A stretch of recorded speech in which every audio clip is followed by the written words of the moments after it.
Hello hello hello. हाँ जी। तो आज के पंचायत का दूसरा दिन, कल से इसकी शुरुआत हुई थी और कल कुछ इंट्रोडक्शन दी गई थी और एक सवाल आया कल के सारे उसमें पता नहीं, पर एक सवाल आया कि किसी ने मेरे से पूछा कि आपने बताया था वेद का अर्थ, वेद का जो एक्सप्लेनेशन दी थी, वेद वी मतलब वेरीफाई, ई मतलब employ and enjoy and D मतलब द डेली बेसिस। तो हम लोग ये चीजों को वेरीफाई करेंगे कैसे? क्यों आप कहते हो कि किसी एक्सटर्नल सोर्स का हेल्प नहीं लेना है, मतलब किसी एक्सटर्नल इंस्ट्रूमेंटेशन की हेल्प नहीं लेनी है। आपके पास इतना कुछ दिया हुआ है, सृष्टि बनाने वाले ने जब बनाया था मनुष्य प्राणी को, तो इतना कुछ दिया हुआ है उसमें कि उसी का उपयोग, उसका अगर आप उपयोग कर ले तो आपको किसी चीज की जरूरत नहीं है। हाँ, आप अपने ही जैसे मनुष्यों से डिस्कस कर सकते हो, बात कर सकते हो, पर डिसीजन फिर भी आपका अपना होगा। वेरिफिकेशन आपको खुद करना है अपने ही रिसोर्सेज के द्वारा। अब इस सवाल का जवाब मैं आज दे रहा हूँ, कंटिन्यूटी भी बन जाएगी उससे, और एक सवाल आया तो जवाब तो मुझे देना ही है। आप लोग भी अगर कोई सवाल आपके दिमाग में आए या कुछ पूछना चाहें तो आप मेरे से इस सवाल को कर सकते हैं। किसी भी सवाल को आप पूछ सकते हैं जो वैदिक संस्कृति पर आधारित हो या जीवन को, मतलब अच्छा जीवन जीने के लिए। अब अच्छे की भी कई शायद परिभाषाएं हो सकती हैं, पर अच्छा जीवन जीने के लिए अगर आपको कोई सवाल आपके दिमाग में आए और पूछना चाहें तो मुझसे पूछ सकते हैं। मैं नाड़ी ज्ञान का एक्सपर्ट हूँ, तो नाड़ी ज्ञान एक ऐसा ज्ञान है जो सबसे प्राचीन ज्ञान है। एक्चुअली ये वो ज्ञान है जिसके ऊपर पूरी सृष्टि का निर्माण हुआ था, तो वो उस ज्ञान का थोड़ा बहुत मुझे जानकारी है। मेरे को हो गए करीब 25 साल हो गए इस लाइन पे काम करते हुए, तो जो भी मैंने सीखा वो मैं शेयर करने के लिए ही मैंने ये कार्यक्रम शुरू किया है। तो अब मैं उसका जवाब दे रहा था। देखिए कि हर अगर आप अपने आप को देखने की कोशिश करें जरा सी, या सामने वाले को देखें, किसी भी मनुष्य प्राणी को देखें, तो हर एक को 5 इंद्रियां दी गई हैं। ज्ञान इंद्रिया भी कहते हैं उसको, और नाम बहुत सारे अलग अलग दे रखे हैं लोगों ने, जिसने जिसको जो समझ में आया। नेचुरल सी बात है, जिसको जो समझ में आएगा, जो आदमी जो कुछ वेरीफाई कर पाया है या इंसान, उसी को तो उपयोग करेगा ना। वेरीफाई किए बिना तो जिंदगी वैसे ही नहीं चलती। आप हर चीज की तकरीबन वेरिफिकेशन करते हो। कल को अगर स्कूल में जाना है तो आप बच्चों को एडमिशन दिलाना है स्कूल में, तो आप वेरीफाई करते हो ना कि कौन से स्कूल में जाना चाहिए, 10 लोगों से पूछते हो। बिल्कुल सिमिलरली ज्ञान की जब बात आती है तो इसमें भी यही है। तो वेद ही क्या, वेदों में दिया हुआ ये कि वी मीन्स वेरीफाई। तो आप जब बच्चों को स्कूल के लिए पता करते हो, सारी दुनिया में दुनिया भर की चीजें, इंफॉर्मेशन कलेक्ट करते हो, पता करते हो, फिर जाकर के कोई एक स्कूल चुनते हो और उसमें एडमिशन कराते हो। तो एक कहते हैं एलिजिबिलिटी। तो स्कूल वाले क्या चेक करते हैं? आपने तो स्कूल चुन लिया, पर क्या स्कूल ने आपको चुना? तो आप देख लो कि स्कूल वाले 10 तरह के पैरामीटर चेक करते हैं, उसके बाद ही एडमिशन देते हैं जिसको उनको देना होता है। मतलब जो उनके 10 पैरामीटर को वो कर देता है, पास कर लेता है, तो उसको वो एडमिशन दे देते हैं, प्रोवाइडेड उसकी फीस जमा कराओ। मतलब आप सोचो कि एक स्कूल में एडमिशन लेने के लिए कितने स्टेप्स इन्वॉल्व है। पहले उम्र पूरी होनी चाहिए, एज पूरी होनी चाहिए। उसके बाद आपके एलिजिबिलिटी क्राइटेरिया में एज सबसे पहला फैक्टर है। फिर उसके बाद पेरेंट्स क्या करते हैं, फिर उसके बाद आप किस इलाके में रहते हो, फिर उसके बाद मतलब ऐसे करके आप सबने अपने अपने बच्चे एडमिट कराए हैं, तो सबको पता ही है कि कम से कम 10 पैरामीटर हैं। मैं आईआईटी के एडमिशन की बात करता हूँ, क्योंकि अब थोड़े से बड़े हो गए तो आईआईटी के लेवल पे चले गए थे बच्चे, तो आईआईटी के एडमिशन का प्रोसेस मुझे पता है कि पहले आपको एक परसेंटेज 80% के आसपास शायद एग्जाम में लेके आओ 12वीं के उसमें, फिर उसके बाद आप कंपटीशन का फॉर्म भर सकते हो।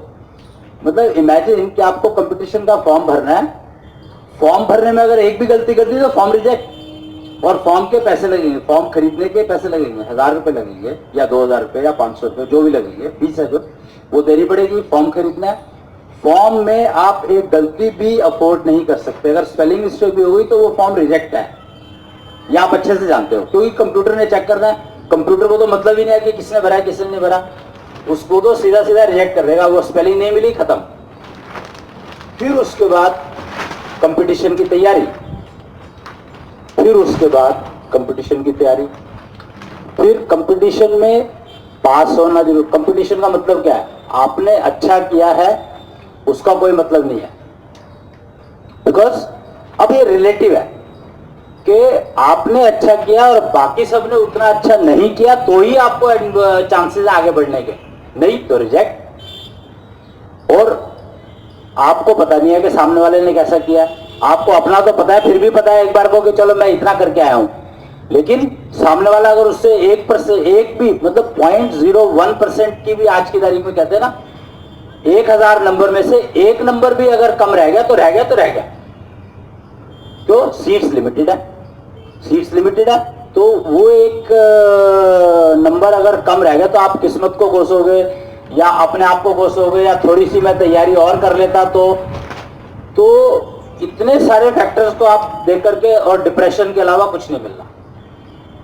असूल है आज की तारीख में जो डिप्रेशन की इतनी बड़ी समस्या चल रही है, इतनी भयंकर समस्या चल रही है और स्ट्रेस चल रही है, वो सिर्फ इसलिए चल रही है कि आप कैसा करते हो उसका कोई मतलब रह नहीं गया है, आपके अंदर क्या कैपेबिलिटी है क्या नहीं है, मतलब इस पर रह गया कि दूसरा कितना खराब करता है।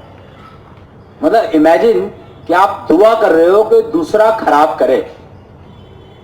वो कहते हैं कि अगर आप दूसरे के लिए कुआं खोद रहे हो तो आप अपने लिए खाई तैयार कर रहे हो।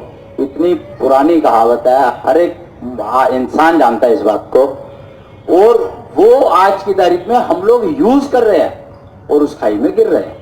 कुएं में तो वो गिरता नहीं, क्योंकि कुआं तो बाद में तैयार होगा, पर पहले अपने लिए खाई तैयार है तो उसमें गिरना ही गिरना है 100%। कुएं में तो गिर के फिर बचने के चांसेस है, पर खाई का एंड पता ही नहीं है। कुएं और खाई में फर्क क्या है कि कुएं में पानी निकल आता है तो टर्मिनेट हो जाता है, मतलब उसके नीचे जाने का संभावना खत्म होगी। जिस लेवल पर भी पानी निकले, अब 50 फुट पे भी निकल सकता है, 20 फुट पे भी निकल सकता है, 500 फुट पे भी निकल सकता है और 5000 फुट पे भी निकल सकता है, वो डिपेंडिंग ऑन दी प्लेस और बहुत सारे फैक्टर्स पे डिपेंड करता है। लेकिन खाई एक ऐसी चीज है जिसका कोई अंत है ही नहीं, टोटली अनडिफाइंड। तो वही रीजन है कि हमारी जो आज की जो ये समाज का जो ये नेक्स्ट जनरेशन की बेचारी की ये हालत हो गई है कि वो एक छोटे से घर में रह करके और इंफॉर्मेशन की बात अपने पेरेंट्स से डिस्कस करके और समझ लिया करता था, सीख लिया करता था। आज की तारीख में वो इंटरनेट जैसी इतनी बड़ी खाई में गिर गया है कि उसको पता ही नहीं है कि इस खाई में मैं क्या ढूंढूं, कहां पर हूं मैं, क्या ढूंढना है मुझे, क्या तलाशना है, क्या करना है, क्या नहीं करना है, उस बेचारे को कुछ पता ही नहीं है। और खाई उसने खोदी नहीं है, अनजाने में हमने ही उसको, हमारे ही पूर्वजों ने वो खोद करके दे दी खाई, और हम और हमारी जनरेशन उसका इतना बड़ा पे बैक कर रही है, इतना बड़ा पे बैक कर रही है कि मैं अंदाजा भी नहीं लगा सकता कि आज की जनरेशन को देखने के बाद मुझे लगता है कि इनके पूर्वजों की खोदी हुई खाई में ये लोग इतनी गहरे गिर गए हैं कि इनको पता ही नहीं है कि इनको बाहर कैसे निकाला जाए। ये बाहर निकलने के चाहे भी, पहली बात तो इनको यही नहीं पता कि खाई में गिर रहे हैं। वो खाई इतनी बड़ी है कि वो अपने आप में पूरा ब्रह्मांड लगता है। ब्लैक होल क्या है यार, वो फिर मैं डायमेंशन बदल जाऊंगा, तो मैं डायमेंशन बदलना नहीं चाहता, पर आप ये समझो कि खाई इतनी बड़ी है कि वो पता ही नहीं है उसको कि वो खाई में गिर रहा है। तो पहले तो अब हमारी जो सीनियर जनरेशन, मैंने एक मोक्षधाम यहाँ पर कालका जी में जो मोक्षधाम है, यहाँ पर एक ना 3-4 साल पहले एक प्रोग्राम हुआ था जिसमें गंगा का पानी कनेक्ट किया गया था। वो शरीर शव को जब ले जाते हैं तो उसको पहले गंगा स्नान कराने के लिए गंगा का डायरेक्ट पानी यहाँ पर कनेक्ट किया गया था। वो दिल्ली में शायद कुछ इलाके हैं जहाँ पे मोक्ष धाम में गंगा का पानी अवेलेबल है, तो उसमें से कालका जी एक है। तो उस समय में 2000 लोग कम से कम, पूरे जो सब समाज के लोग जो कि ये मोक्षधाम का उपयोग करते हैं अपने अपने उनके लिए, संस्कार के लिए, तो वो सभी लोग आए हुए थे और उन्होंने एक बात कही। मेरा लेक्चर था वहां पर और मैंने वहां पर ब्याज बचाओ अभियान के नाम से एक अभियान को लॉन्च किया था। ब्याज कहा जाता है दादी दादा के लिए पोते और पोती, यानी ग्रैंड पेरेंट्स के लिए ग्रैंड चिल्ड्रन जो है वो ब्याज कहलाते हैं। तो ब्याज बचाओ अभियान शुरू किया था मैंने आज से 4 साल पहले, वो वहीं से लॉन्च किया था। और मैंने ये कहा था कि मैं मरने नहीं दूंगा जब तक आप अपना एक्सपीरियंस अच्छा है या खराब अपने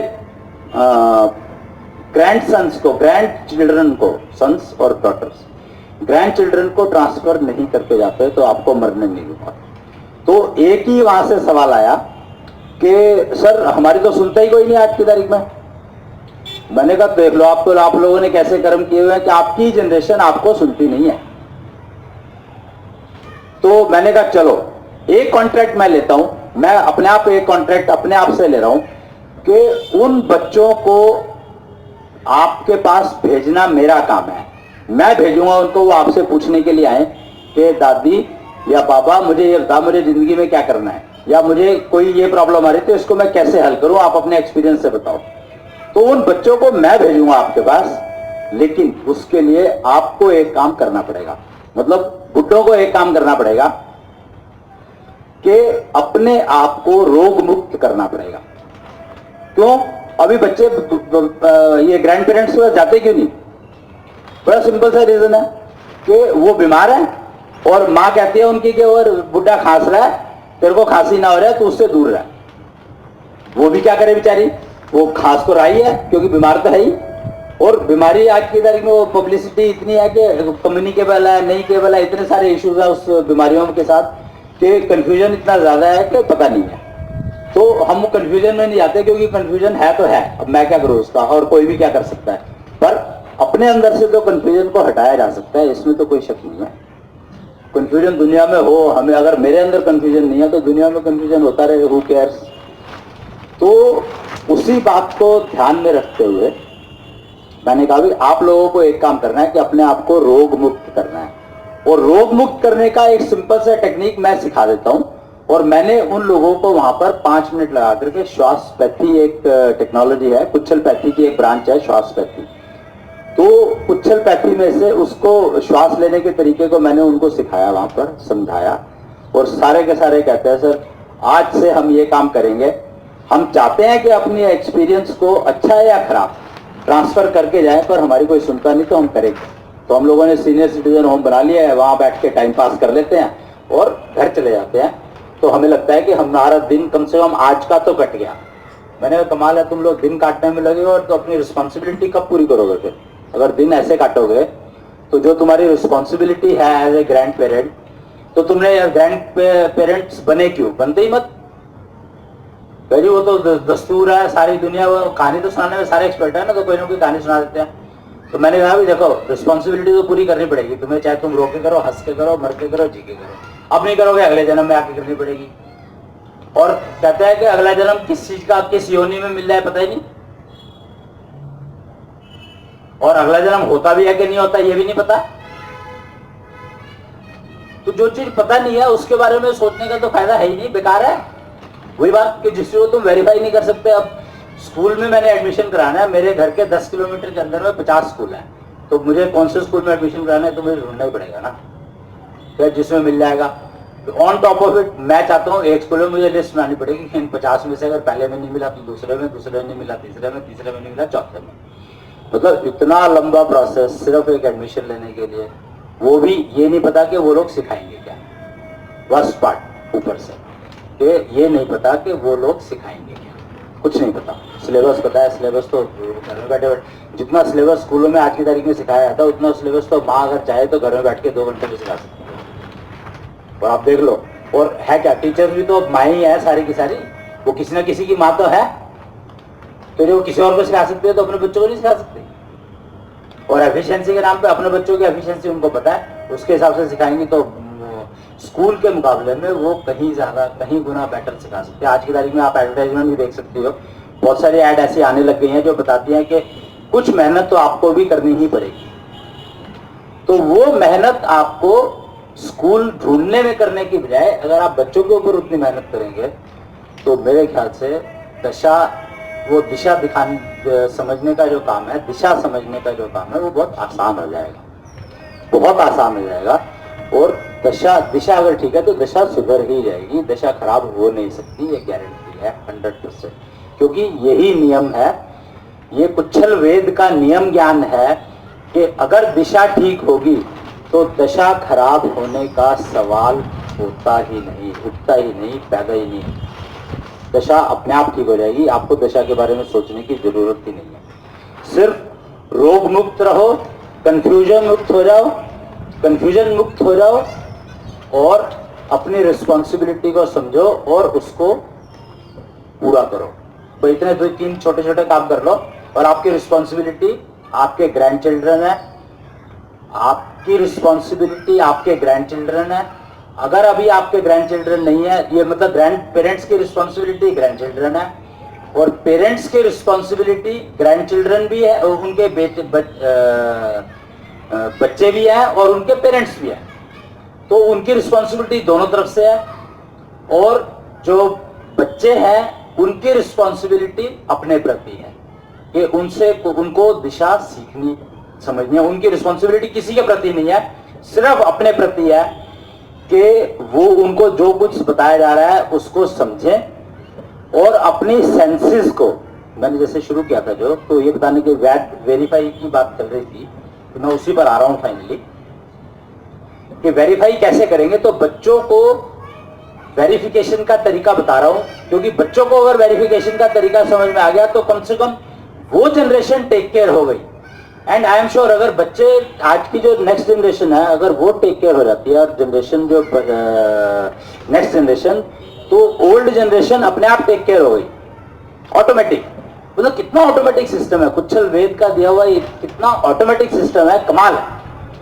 कि अगर मैं नेक्स्ट जनरेशन को सिर्फ ये बता देता हूं कि तुम्हें जो है अपने को देखना है और अपने लिए क्या बेस्ट है वो चुनना है, उसको चुनने का तरीका सीख लो, वेरीफाई करने का तरीका सीख लो, और वेरीफाई करने के बाद चुनने का तरीका सीख लो। और एक्सपीरियंस तुम्हारे बाबा दादी के पास, दादा दादी के पास है ही, उनसे चेक करा लो कि ये मैंने ये समझा है ये ठीक है कि नहीं है, बस चेक करा लो उनसे। और फिर देखो आपकी जिंदगी में कोई प्रॉब्लम आ जाए तो 100% गारंटी, आप फेल हो नहीं सकते किसी भी लाइन में। जिस मर्जी लाइन में चले जाओ आप फेल नहीं हो सकते, गारंटी, 100% गारंटी। क्योंकि ये टेस्टेड चीजें हैं सारी की सारी। जो कामयाब आदमी है उसको ढूंढ लो, आपके पीछे आपको यही मिलेगा कि बचपन से वो इतना सीख गया था कि उसको आगे जाकर के इम्प्लीमेंट ही करना पड़ा, सीखने की जरूरत नहीं है। जो चीज आपने सीखी है अगर उसको आप इम्प्लीमेंट नहीं कर सकते तो वो सीखना बेकार है, वो टाइम आपने खराब कर दिया।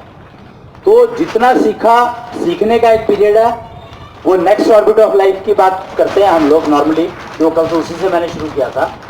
तो नेक्स्ट ऑर्बिट ऑफ लाइफ का मतलब ये है कि एक ऑर्बिट सीखने के लिए है, दूसरा ऑर्बिट उसको समझने के लिए है, जो सीखा उसको समझना है, तीसरे ऑर्बिट में उसको इस्तेमाल करना है, और चौथे ऑर्बिट में उसको उसके रिजल्ट्स को एंजॉय करना है। एंजॉय दोनों तरफ की हो सकती है, कष्टदायक और कष्टयुक्त या कष्टमुक्त। तो वो डिपेंड करेगा कि वो परिणाम क्या आया, कष्टयुक्त आया, कष्टमुक्त आया, वो डिपेंड करेगा कि आपने उसका उपयोग कैसे किया जो सीखा था, और वो डिपेंड करेगा आपने उस जो सीखा था उसको समझा कैसे, और वो डिपेंड करेगा जो आपने समझा है वो सीखा कैसे। तो बॉटम लेवल वही है कि सीखने के ऊपर सब कुछ डिपेंडेंट है, और सीखना वेरिफिकेशन के ऊपर डिपेंडेंट है। और वेरिफिकेशन के लिए आपको ऊपर वाले ने 5 सेंसेस दिए हैं, 5 इंद्रियां दी हैं। 5 इंद्रियां कौन कौन सी हैं?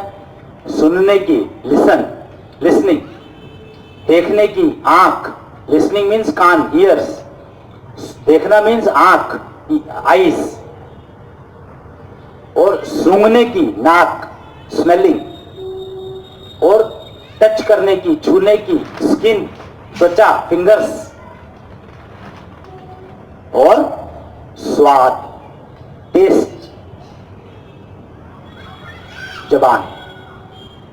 अब इसमें से सारी इंद्रियां सेंस भी करती हैं और बहुत सारी इंद्रियां रिस्पॉन्ड बैक भी करती हैं। इनफैक्ट सारी की सारी रिस्पॉन्ड बैक करती है। मतलब वो ये जो इंद्रियां, देखो कमाल की चीज देखो, आपके ये पांचों इंद्रियां जो आपको दी है, ये सेंस भी करती है, सेंसर का काम भी करती है और एक्चुएटर का काम भी करती है। एक्चुएटर का मतलब कार्य करने का काम भी करती है।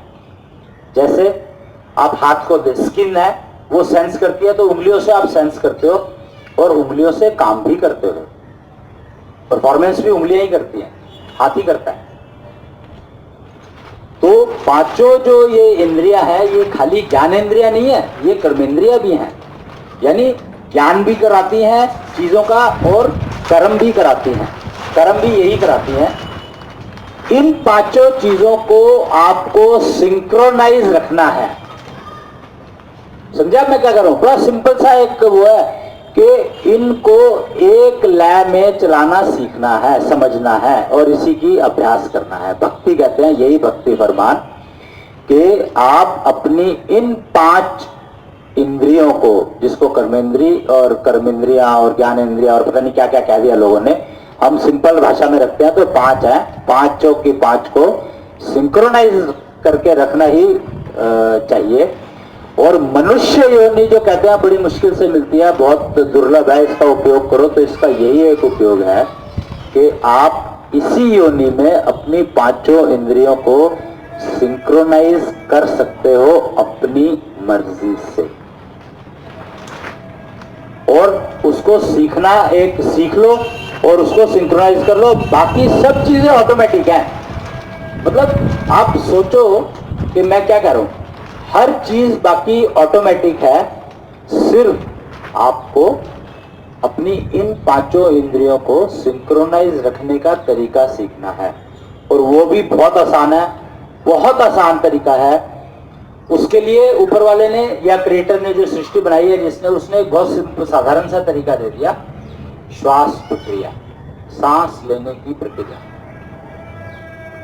जब कहते हैं, मैंने सुना ऐसा, जब मैं इस काम में 25 साल हो गए मुझे काम करते हो, अब तो बल्कि ज्यादा हो गए, 25 साल तो आज से 4 साल की बात है, 20 साल हो गए कि 20 क्यों 32 साल हो गए मेरे ख्याल से, 32वां शायद पूरा चल रहा है, उसको 32वां पूरा हुआ है या 32वां चल रहा है, 32 साल हो गए।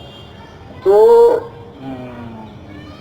क्या, हाँ, ऊपर वाले ने जो सृष्टि बनाई थी तो उसने कहा था कि बेटा सांस ठीक से ले लियो, बाकी मैं सब कुछ अपने आप देख लूंगा।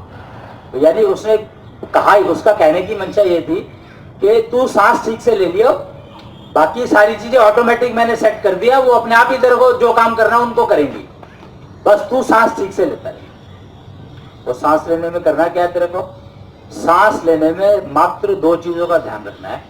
2 ही पैरामीटर हैं, एक्चुअली 3 पैरामीटर होते हैं, पर 2 का ही ध्यान, एक का ही ध्यान रखना है तेरे को, बाकी 2 ऑटोमेटिकली हो जाएंगे। ध्यान एक ही का रखना है और बाकी 2 ऑटोमेटिकली हो जाएंगे। एक तो है, एक्चुअली 3 में से 2 मैं बता रहा हूं आपको, जो बहुत इंपॉर्टेंट है, वो है सांस लेने और छोड़ने का समय। सांस लेने और छोड़ने का समय तकरीबन बराबर होना चाहिए। सांस लेने और छोड़ने का समय तकरीबन बराबर होना चाहिए, जो कि प्रैक्टिकली पॉसिबल नहीं है। अगर आप इस कोशिश में लग जाएं, हठयोग जो है वो फेल इसीलिए हुआ कि उसमें बराबर करने में लग गए। जो पीछे आप हठयोग का नाम आपने सुना होगा, हठयोग में लोग सांस को बराबर करने में लगे रहते हैं। वो हठयोग है, हट कर लेते हैं कि नहीं मुझे बराबर करनी ही है, तो उस प्रैक्टिस में लग जाते हैं और वो प्रैक्टिकली पॉसिबल नहीं है, but theoretically yes, theoretically possible है। तो उसकी आप प्रैक्टिस कर सकते हैं, लेकिन ज्यादा फायदा आपको उसी से मिलेगा कि उसको आप सोचने का फायदा नहीं है, उसको आप मत करो, उसकी तरफ मतलब सोचो मत, ध्यान मत दो, उसको छोड़ दो, क्योंकि उसको हम ऑटोमेटिक प्रोसेस में कर सकते, हो जाता है वो, प्रोवाइडेड हम दूसरा जो एक पैरामीटर जिसकी मैं बात कर रहा था वो इंपॉर्टेंट है, उसका आप ध्यान रख लो। और वो क्या है? वो है सांस लेने और छोड़ने की गति, speed of inhale and exhale, मतलब सांस लेने की स्पीड और छोड़ने की स्पीड। बस इसके ऊपर ध्यान दे दो, ये आपके हाथ में है। कोई काम करना है मेरे को 1 घंटे में भी कर सकता हूँ, 2 घंटे में भी कर सकता हूँ, 1 मिनट में भी कर सकता हूँ। वो कहते हैं ना कि 1000 आदमी है तो हजारों आदमी, हर आदमी एक ही काम हो, चाहे सबको एक ही तरह का काम हो, पर सारे अपने अपने तरीके से और अपने अपने टाइम से निपटाएंगे। कोई 1 दिन में निपटाएगा, कोई 1 महीने में भी निपटा नहीं सकता उसको। तो इसलिए ये आपके हाथ में है। तो आपको इसमें भी क्या करना है? गति को धीरे करना है, मतलब धीरे धीरे सांस अंदर ले और धीरे धीरे सांस बाहर छोड़े, बस इतनी सी एफर्ट करनी है और कुछ नहीं करनी। 10 मिनट की प्रैक्टिस अगर आप रोज कर लें तो आप खुद ही अपनी जिंदगी में देखेंगे कि करीब 15 दिन के बाद, मैं 40 दिन की बात कहता हूँ, 40 दिन में तो आपको अंतर आ ही जाएगा, लेकिन 15 दिन से ही आपको अपने अंदर इतना चेंज महसूस होगा कि आपको लगेगा कि जो चीजें, जो आप थकान नाम की चीज जैसे स्ट्रेस कभी होती नहीं है, गुस्सा आना खत्म हो गया। मतलब आप कहते हैं ना, जरा सी बात कोई कह देता है तो इतनी टेंशन हो जाती है, माइग्रेन हो जाता है। तो ये सब चीजों से छूटना बहुत आसान है। आपको मात्र एक काम करना है, प्रैक्टिस करनी है, सांस धीरे लेना है, धीरे छोड़ना है, बस। और आप इसको कभी भी कर सकते हो, मतलब लेटे हो, बैठे हो, खड़े हो, उठे हो, सोने वाले हो, सोने से पहले, जागने से बाद, खाना खाया है, नहीं खाया है, मतलब कोई भी कंडीशन नहीं है इसके साथ। इसको Kuchhal pathy way of slow breathing कहते हैं हम लोग, Kuchhal pathy way of slow breathing.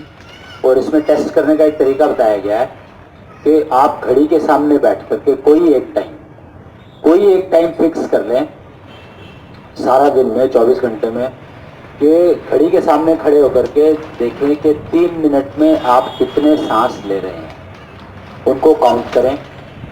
और जब आप वो काउंट कर लें तो उसको रिकॉर्ड करें। और ये काम आपको 40 दिन करना है और 10 मिनट की स्लो ब्रीदिंग की प्रैक्टिस करनी है।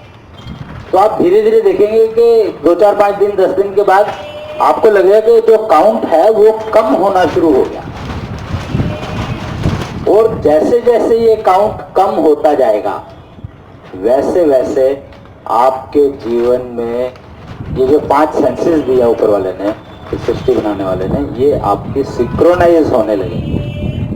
और सिंक्रोनाइज जैसे जैसे होते जाएंगी तो आपको सामने वाले की भाषा, प्रश्न, सामने वाले की इंटेंशन, चीजें समझ में आने लगेंगी। सास और बहू का झगड़ा किसी बात का नहीं है, बेकार है, मतलब वो टाइम पास भी ढंग से नहीं होता उससे। अगर आपकी सेंसेस सिंक्रोनाइज हो जाएंगी तो वो झगड़ा जो है, झगड़ा तो रहना चाहिए, सास बहू में झगड़ा नहीं होगा तो वो एक दूसरे को समझ नहीं पाएंगी, लेकिन वो झगड़ा समझने वाला हो जाएगा, ना कि सिर फोड़ने वाला। बस इतना ही फर्क है कि वो झगड़ा तो करने में मजा, जो मजा झगड़ा करने में है वो मजा जिंदगी में है ही नहीं अगर झगड़ा ना हो तो। झगड़ा का मतलब है बहस करना, वाद विवाद। अगर किसी विकास का सबसे पहला सिद्धांत है वाद विवाद प्रतियोगिता। आप देखते हो कि साइंस जो है, साइंस का पहला स्टेप है कि डिस्कशन, एक्सपेरिमेंट करो। 5 बार रिजल्ट ले, आप साइंस जिन्होंने पढ़ी है उनको पता है कि 5 बार एक प्रयोग को किया जाता है और टेस्ट किया जाता है। 5 में से जो बेस्ट 3 रिजल्ट होते हैं उसको पब्लिश किया जाता है। ये असूल है। तो पूरी साइंस इसके ऊपर डेवलप्ड है, क्रिएटेड है। तो आप जब इतना सारा ब्रह्मांड उसके ऊपर चल ही रहा है ऑलरेडी, मात्र एक छोटा सा मिसिंग चीज थी कि अपनी सेंसेस को हमने सिंक्रोनाइज करके इंस्ट्रूमेंट्स पे डिपेंड करना शुरू कर दिया। तो वो इंस्ट्रूमेंट्स पे, अपने इंस्ट्रूमेंट्स को डेवलप कर लो तो आपको एक्सटर्नल इंस्ट्रूमेंट की जरूरत खत्म हो जाएगी और फिर आपकी जिंदगी जो है एक्चुअल मानव योनि का उपयोग समझ में आने लगेगा और आप उसको उपयोग करना सीख जाएंगे। तो वेरिफिकेशन तभी आप कर पाएंगे जब आपके पास आपकी सेंसेस सिंक्रोनाइज हो जाएंगी और फिर आप वाद विवाद जो करेंगे, वो कहते हैं ना पॉजिटिव थिंकिंग करो। पॉजिटिव, वही बात कि पॉजिटिव थिंकिंग करना पॉसिबल नहीं है। ये आपने सबने एक्सपेरिमेंट करके देखा है, आई एम श्योर। कोई ऐसा प्राणी आज की तारीख में, एटलीस्ट मेट्रो सिटीज में ऐसा नहीं है जिसने ये एक्सपेरिमेंट ना किया हो और वो फेल्ड है, वो फेल्ड है, फेल्ड, क्योंकि पॉजिटिव थिंकिंग प्रैक्टिकली करना पॉसिबल नहीं है हर समय, और 1 मिनट की पॉजिटिव थिंकिंग करना बेकार है। पर हर समय पॉजिटिव थिंकिंग रह सकती है प्रोवाइडेड आपके सेंसेस सिंक्रोनाइज्ड हैं। तो आप हर समय पॉजिटिव थिंकिंग में ही रहोगे, मतलब आपकी थिंकिंग नेगेटिविटी तो खत्म ही रहेगी ना जिंदगी से। जर्म्स जो आपको अटैक कर सकते हैं, ये जो सिंक्रोनाइजेशन जैसे जैसे होता रहेगा, तो ये एक एडिड एडवांटेज आपको बोनस में क्या दे रहा है, बोनस में ये दे रहा है आपके 5 तत्वों का भी बैलेंसिंग होनी शुरू हो जाएगी, तो ये आपको रोग मुक्ति दे देगा। सेंसेस सिंक्रोनाइज हो गई, कंफ्यूजन मुक्त हो जाओगे, और तत्व 5 तत्व सिंक्रोनाइज हो गए तो रोग मुक्त हो जाओगे। बताओ, एक प्रक्रिया, सिर्फ श्वास प्रक्रिया को अगर ठीक करने से, और सांस लेना तो मजबूरी है, सांस लिए बिना तुम रह सकते हो क्या? तो सांस लेना तो मजबूरी है, तो उसको थोड़ा ठीक से ले लो भाई, और सांस ही तो लेना है, और 15-20 दिन ट्राई कर लो, 1 महीना ट्राई कर लो, अगर नहीं फायदा हो तो वापस अपने जो कर रहे हो उस पर आ जाना। इसमें क्या नुकसान, तो कुछ है ही नहीं ना, सांस लेने में तो नुकसान है ही कुछ नहीं, सांस तो लेना ही पड़ेगा। तो इसको इस तरीके से लेकर के देखो, अगर मन हो तो। मैं मतलब एनफोर्स नहीं कर रहा हूं, मैं तो सिर्फ एक बात बता रहा हूं, माननी ना माननी फिर वो आपके मन में, वेरीफाई करना चाहो कर लो, वो खुद तुम्हें वेरीफाई तुम्हें ही करना है, मुझे नहीं करना है, क्योंकि मैंने तो वेरीफाई किया हुआ है। और बहुत सारे लोगों को बताया, बहुत सारे लोगों ने, जिसको समझ में आया उसने किया, और फीडबैक एक ही है कि सर जिंदगी बदल गई, आप जादू करते हो। मैंने भैया मैं कोई जादू नहीं करता, हाँ मैंने रास्ता जरूर बताया, तो उसका क्रेडिट तो मैं लूंगा, मैं लेता हूं क्रेडिट, क्योंकि मैं कभी भी ये नहीं मान के चलता कर्म मैं कर रहा हूं तो उसका जिम्मेवार मैं हूं। लोग कहते हैं ना कर्म कर और भगवान को अर्पण कर दे, क्या ऐसा पॉसिबल है? क्या ऐसा पॉसिबल है? सवाल ही नहीं उठता, पहली बात। दूसरी बात, भगवान क्यों लेगा भाई? भगवान क्यों लेगा तुम्हारे अच्छे कर्म खराब कर्म? तुम अपने जिसने किया है कर्म उसी को भुगतना पड़ेगा। उसने तो कर्म का कॉन्सेप्ट ही बड़ा सिंपल सा बताया। कृष्ण ने गीता के अंदर इतने साधारण से एक वाक्य में सारी चीज समझा दी कि भैया कर्म किए जा और फल तो मिलेगा ही। ये लोगों ने उसको, वो कंफ्यूज लोगों ने उसको बदल दिया, कर्म किए जा फल की इच्छा मत कर ऐ इंसान। ये स्टेटमेंट इस तरीके से प्रेजेंट कर दी गई, पर उसका जिसने प्रेजेंट करी उसका इंटेंशन ये था कि बेटा तो फल की इच्छा करे या मत कर, मिलेगा तो है ही। पर लोगों ने क्या समझा? लोगों ने समझा कि यार कर्म किए जा, फल की इच्छा मैं करूंगा ही नहीं तो फल मिलेगा ही नहीं। ऐसा नहीं है, कर्म करोगे तो फल मिलेगा ही, रुक नहीं सकता, रुक नहीं सकता, मिलेगा ही मिलेगा, 100% मिलेगा, और तुम्हें भुगतना पड़ेगा, जिसने किया उसी को भुगतना पड़ेगा।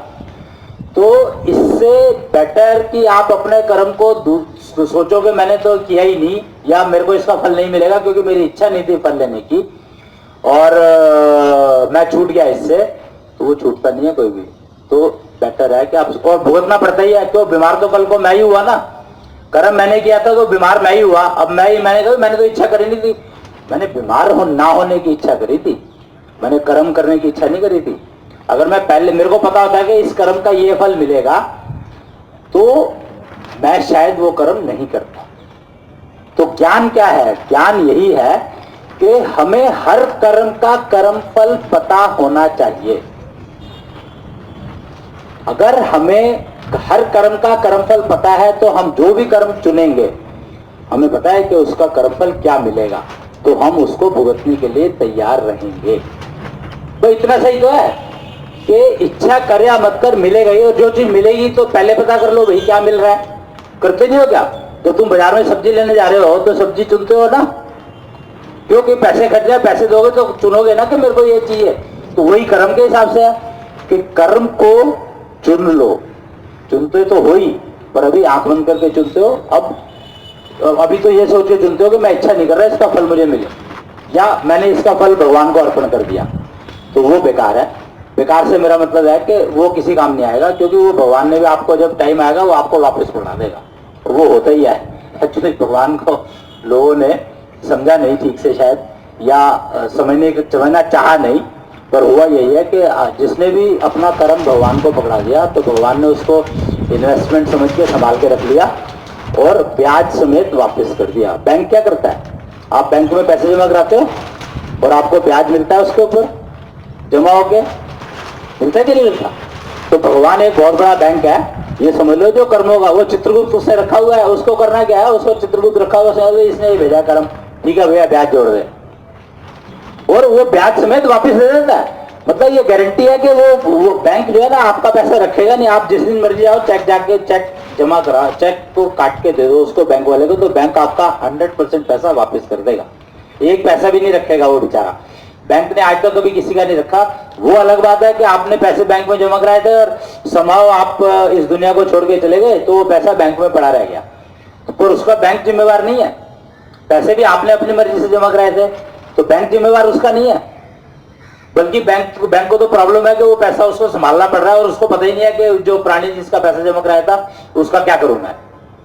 सस्पेंस अकाउंट एक बना रखा है, तो वो भगवान वाला अकाउंट जो है ना सस्पेंस अकाउंट ही है समझो, लेकिन सस्पेंस हमारे लिए है, उसके लिए भगवान को, बैंक को कोई सस्पेंस नहीं है, उसको तो पता है इस आदमी का पैसा है, आदमी जिंदा है नहीं है उससे कोई मतलब नहीं है। तो भगवान जो है उसको ब्याज समेत वापस करता है, याद रखना इस बात को आप।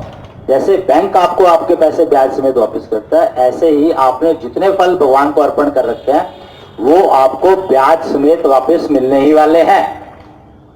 इस बात को आप समझो ना समझो, वेरीफाई कर लो, चेक कर लो, पूछ लो किसी से भी, कहीं पर डिस्कस कर लो, 1000 लोगों से पूछो, 10,000 लोगों से पूछो, और पूछना भी चाहिए, तभी तो समझ में आएगा कि ठीक कर रहे हैं गलत कर रहे हैं, ऐसा होता है नहीं होता है।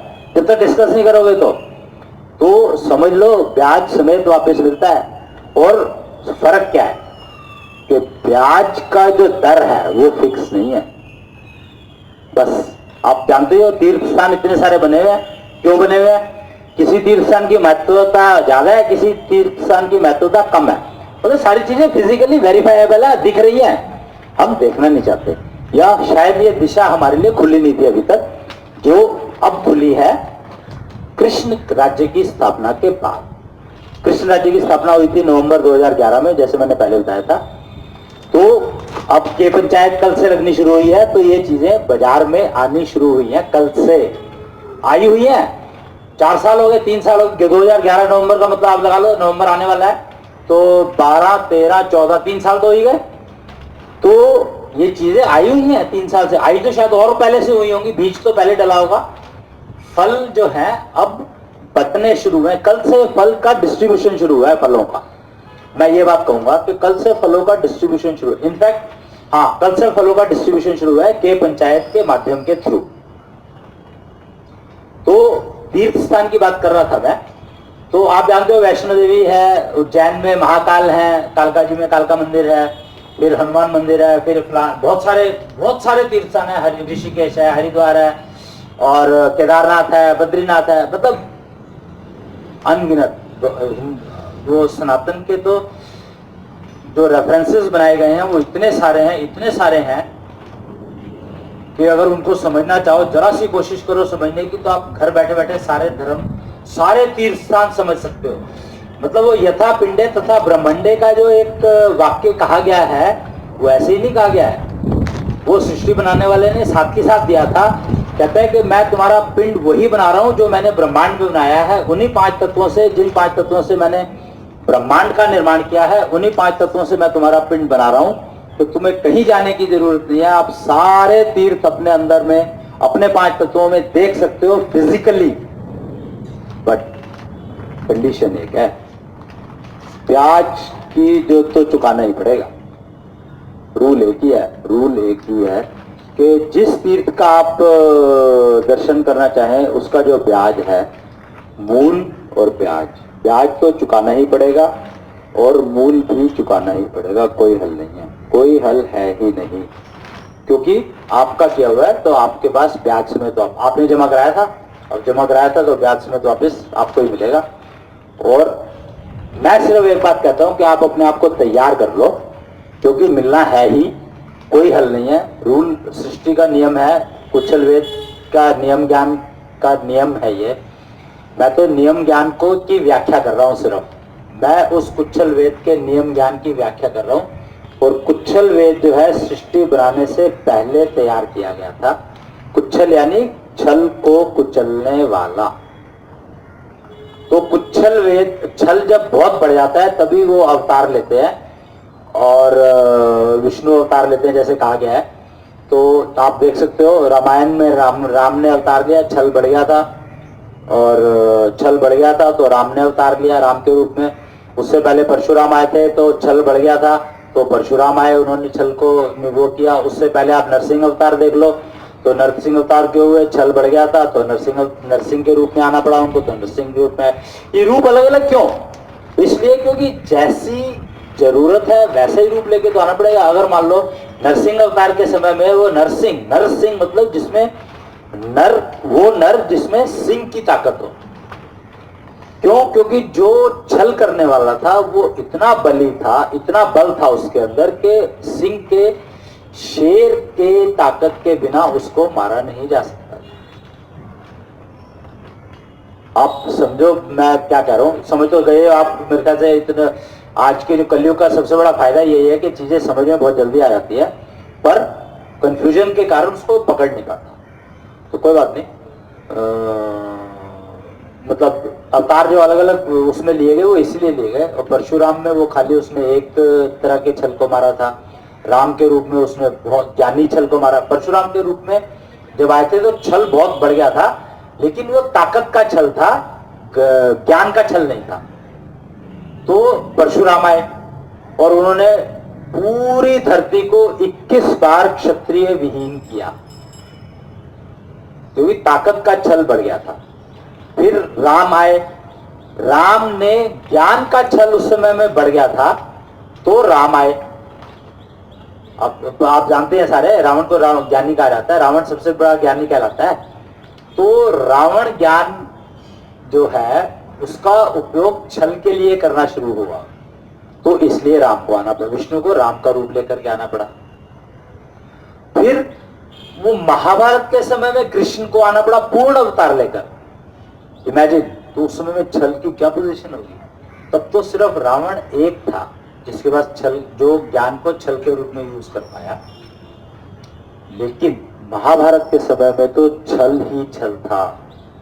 पूर्ण पृथ्वी पर हर प्राणी छल के अलावा कुछ जानता ही नहीं था। अब तो बहुत सुधार है। इस समय में 5000 साल हो गए तकरीबन महाभारत को हुए। महाभारत के समय में पॉपुलेशन की जो स्थिति थी वो 9000 करोड़ से ऊपर थी, 1000 करोड़ के ऊपर पहुंच चुकी थी, और हर प्राणी सिर्फ छल के अलावा और कुछ नहीं जानता। इसीलिए कृष्ण को पूर्ण अवतार में आना पड़ा और उन्होंने अपना विराट रूप दिखाया, उनको कई बार दिखाना पड़ा। उससे पहले आप देख सकते हो कि किसी ने भी किसी भी रूप में विष्णु ने अपना विराट रूप नहीं दिखाया। कितने अवतार हुए हैं, सब अवतारों में देख लो आप, कभी भी नहीं दिखाया। सिर्फ कृष्ण अवतार में उसको अपना विराट रूप कई बार दिखाना पड़ा। दुर्योधन की सभा में जब दुर्योधन ने उसको कैप्चर अरेस्ट करके और जेल में डालने को कहा कृष्ण को कि सैनिकों इसको बंदी बना लो, ग्वाला ही तो है ये, तो उसने अपना विराट रूप दिखाया। शिशुपाल को विराट रूप दिखाया। मतलब कमाल है, उसको इतनी बार विराट रूप दिखाना पड़ा अपना मजबूरी में, कि वो दिखाता है कि छल का लेवल कितना हाई था, मतलब कितना फैला हुआ था छल उस समय, कि छल के अलावा और कोई चीज समझ ही नहीं आती थी किसी को। और वो ज्ञान और ताकत दोनों का छल मिल चुका था उस समय। तो इसीलिए कृष्ण को महाभारत करवानी पड़ी कि पूरा का पूरा ज्ञान को छुपाने का काम कुच्छल को दिया गया, और कुच्छल वेद को दोबारा से जागृत करने का काम परशुराम ने किया था। यहाँ पर ना पूरा महादेव करके एक स्थान है बागपत में। बागपत बहुत पावरफुल स्थान है, परशुराम जी का स्थान है। परशुराम ने वहां पर उसकी स्थापना की थी, शिवलिंग की स्थापना की थी खुद अपने हाथों से, और कुच्छल वेद जागरण का अभियान शुरू किया था वहां से। और फिर अपनी ट्रेनिंग पर गए थे, परशु को प्राप्त करने के लिए उन्होंने जो तपस्या की थी उसके बाद गए थे, वहां पर स्थापना करने के बाद ही गए थे परशुराम। तो वो जो हम क्या बात कर रहे थे बीच में ना, वो पीछे के रेफरेंस लेने जरूरी रहते हैं कि याद नहीं रहते हैं। तो कृष्ण की बात कर रहे थे, हम छल की बात कर रहे थे। तो कुच्छल वेद अब आ चुका है। अब कुच्छल वेद का नियम ज्ञान ही चल रहा है पिछले 4 साल से। वो 2000, बल्कि मेरे को ऐसा लगता है कि 94 से बहुत सारी तैयारियां शुरू हुई थी, क्योंकि एक स्वामी रामदेव जी ये कहते हैं, बताते हैं कि उन्होंने काम अपना 94 में शुरू किया था, ऐसा मुझे बताया गया बहुत सारे डिस्कशन में। जब मैं सबसे मिला हूँ तकरीबन, क्योंकि जिस लाइन पर मैं काम कर रहा था तो मेरे किसी ने सलाह दी इससे मिल, तो मैं उससे मिला, इससे मिला। सारे शंकराचार्य जी, हर मठ में, हर समाज में, हर उसमें मेरे को मौका मिला जाने का। और मैंने कैंप किए। श्वासपैथी का काम मैं सबको सिखाता फिर रहा हूँ, और मैंने करीब 4-5 करोड़ लोगों को सिखाया ही है, अगर ज़्यादा नहीं तो, मतलब डायरेक्टली इनडायरेक्टली। और पता नहीं कितने लोग सिखा रहे हैं उसको, मेरे को खुद को गिनती नहीं है, इंटरनेट पे आप सर्च कर सकते हो। तो स्वामी रामदेव जी ने जो 1994-95 में अपना काम शुरू किया था, तो एक्चुअली 1994-95 में ही बहुत सारे काम शुरू हुए थे। बहुत सारे लोगों ने काम शुरू किया था अपने अपने लेवल पे, जो लोग इस काम के लिए तैयार किए गए, क्योंकि चेंज का पीरियड शुरू हो रहा था, युग बदलने का पीरियड शुरू हो रहा था। कलयुग का गोल्डन पीरियड शुरू होने का समय आ गया था, जो 2006 से शुरू हुआ। कलयुग का गोल्डन पीरियड 2006 से शुरू हुआ था। और सही एग्जैक्ट डेट बताता हूँ आपको, तो 30 मार्च 2006 से कलयुग का गोल्डन पीरियड शुरू हो गया था, लेकिन दिखना शुरू हुआ वो 2011 नवंबर से। आपको याद होगा कि 1996 में गणेश की मूर्ति ने दूध पिया था। अगर जो लोग थोड़े इस एज के हैं, जो उस समय में इस एज के थे कि जो समझदार थे, यानी 10 साल से ऊपर होंगे, तो उनको सबको ये बात याद होगी कि वो 1996 का वर्ष था। आप इंटरनेट पे अभी भी ढूंढ सकते हैं उस इवेंट को। 1996 में एक अफवाह उड़ी थी, या एक र्यूमर उड़ी थी, या एक संदेश आया था। मतलब मैं कुछ नहीं कहता इस बारे में, क्योंकि अब सत्य है झूठ है ये सब आपको अपने आप वेरीफाई करना है, पर मैसेज जरूर था कि गणेश की मूर्ति ने दूध पिया। और शाम तक मेरे ख्याल से कोई ऐसी गणेश की मूर्ति दुनिया में नहीं थी, या किसी और की मूर्ति नहीं थी जिसने दूध ना पिया हो, ऐसा सुनने में आया था। इतना जबरदस्त वो प्रभाव था उसका। तो वो एक्चुअली शुरुआत थी। कहते हैं कि सनातन धर्म में, धर्म की बात मैं कहता नहीं हूँ, पर सनातनता को धर्म ही कह लो, चलो धर्म को अगर डिफाइन करेंगे हम, तो डिफाइन ऑलरेडी इतने सारे लोगों ने इतने सारे तरीके से किया हुआ है, तो मैं उसी को ले लेता हूँ। तो सनातन उसमें प्रक्रिया में हम लोग सबसे कोई भी काम शुरू करते हैं तो सबसे पहले गणेश पूजा से शुरू करते हैं। ये बात सब जानते हैं कि अभी जैसे फेस्टिवल सीजन शुरू हुआ है, तो सबसे पहले गणेश बिठाए गए थे। गणेश जी को बिठा करके, और उनकी वो 8-10 दिन का 11 दिन का जो भी उनका पूरा होता है उसको करके, और विसर्जन करने के बाद श्राद्ध का प्रोग्राम शुरू होता है। मतलब पूर्वजों को याद किया जाता है, वही ग्रैंड पेरेंट्स ब्याज बचाओ अभियान। और ब्याज बचाओ अभियान का मतलब यह है कि पूर्वज और जो नेक्स्ट जनरेशन का जोड़ने का कार्यक्रम। तो इसको, इस जोड़ने के कार्यक्रम को नाम दिया गया है कुच्छल सेतु। सेतु मतलब ब्रिज। मुझे लगता है टाइम बहुत हो गया। कितना टाइम हो गया? 11:40 में भी है, 5-7 मिनट का बस। तो इसको नाम दिया गया है कुच्छल सेतु। तो आप ये समझ लो कि जो श्राद्ध का जो पीरियड है, और नवरात्रे मतलब नया शुरू, नव, तो आप ये समझ लो कि गणेश के बिठाने से शुरू होता है कुच्छल सेतु का निर्माण। और नव पूजा पर नवरात्रे की जो दुर्गा विसर्जन होता है, वो है पूर्णता का प्रतीक। यानी कुच्छल सेतु का निर्माण हो गया, उसका उपयोग शुरू करो। तो अब आप ये समझ लो कि आपके जीवन में ज्ञान को समझने के लिए इतना बढ़िया पीरियड शुरू, इतने बढ़िया टाइम पर ये शुरू हुआ है के पंचायत का जो कार्यक्रम है। मेरे ख्याल से ऊपर वाला जो डिफाइन किया है उसने चीजें, ये सारी प्री डिफाइंड चीजें हैं। हम तो सिर्फ वो माध्यम है। सारे जानते हैं कि हम लोग तो माध्यम है, कुछ ना कुछ हर एक के लिए जिम्मे कुछ काम दे रखा होगा। तो ये कल से जो शुरू हुआ, अब मुझे ऐसा, आज मुझे ऐसा लगा कि गणेश इसकी तैयारी गणेश जी जब बैठे थे, जब गणेश को बिठाया गया था गणेश चतुर्थी पर, तो तभी से ये हलचल शुरू हो गई थी। गणेश कुच्छल सेतु, कुच्छल सेतु, कुच्छल सेतु कहां कहां पर लगता है, तो आपको अंदर जो हर जगह कुच्छल सेतु ही है। योग जो कहते हैं ना, योग का जो योग शब्द है, तो योग का मतलब यह है कुच्छल सेतु। कुच्छल सेतु से ही योग संभव है। तो जहां जहां योग शब्द का यूज करोगे वहां समझो आपको कुच्छल सेतु को मजबूत करना है बस।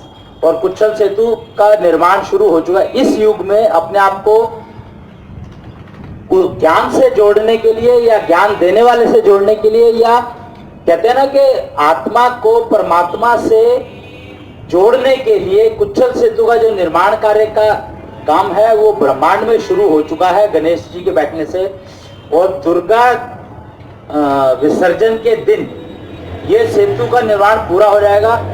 आप जितनी जल्दी अपने सेतु को तैयार कर लेंगे, अपना सेतु मतलब अपने मन और बुद्धि, पांचों सेंसेस को सिंक्रोनाइज कर लेंगे, तो आप अब बस वो सेतु का निर्माण तो हो ही जाएगा। ब्रह्मांड के सेतु का निर्माण हो गया, हो रहा है, चालू है, शुरू हो चुका है। और दुर्गा विसर्जन के दिन पूरा हो जाएगा। बस उसके बाद आप उस सेतु के ऊपर चलने के लिए खुद को तैयार करना है आपको।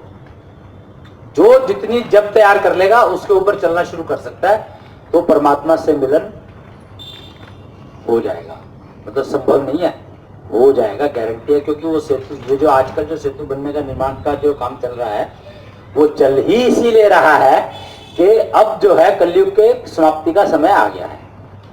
अब कलयुग के समाप्ति का समय आ गया, करीब 2-2.25 लाख साल बचे हैं। आप सोचो कि मात्र 2.25 लाख साल, 2.5 लाख साल, 2.5 लाख बचे नहीं है, 2,40,000 साल के करीब बचे हैं। और 84 लाख योनियों को वापस जाना है उस कुच्छल सेतु से होकर के।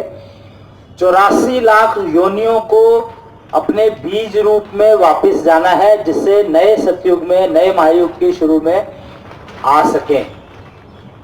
तो उसकी तैयारी आपको करनी तो पड़ेगी, उसके ऊपर चलना तो पड़ेगा ही, कोई हल तो है नहीं। तो आप अपने आप को, क्योंकि आपकी उम्र जो है 2 लाख 2.25 लाख साल नहीं है, ये समझ लो आप।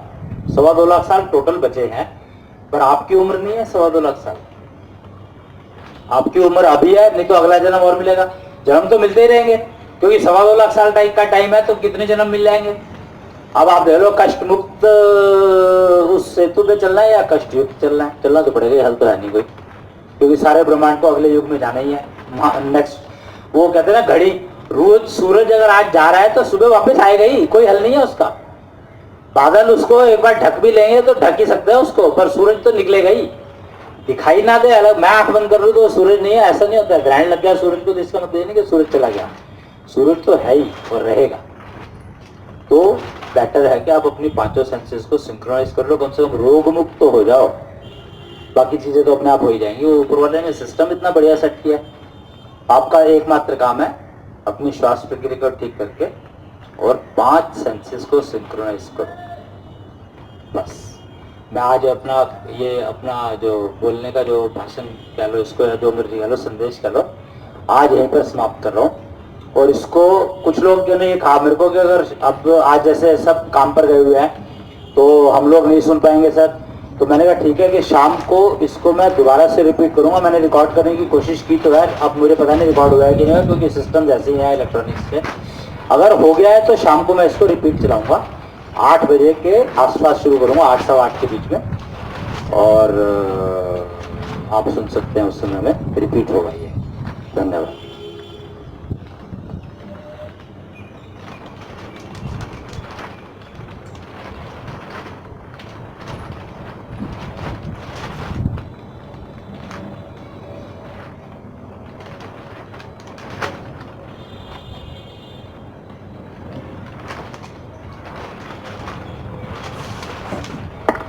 पापा, मैं अधिकतर लोगों को कहती सुनती हूँ time is bad, time is bad, ये क्या है? Well I also don't know, लेकिन मैंने भी लोगों से अधिकतर यही कहते सुना है। तो फिर मैं किससे पूछूं? मेरे ख्याल से तुम्हें ये सवाल अपने गुरुजी आगे पूछना चाहिए। Can you tell me who is guruji? देखो बेटी, गुरु वो होता है जो आपको ज्ञान दे। पापा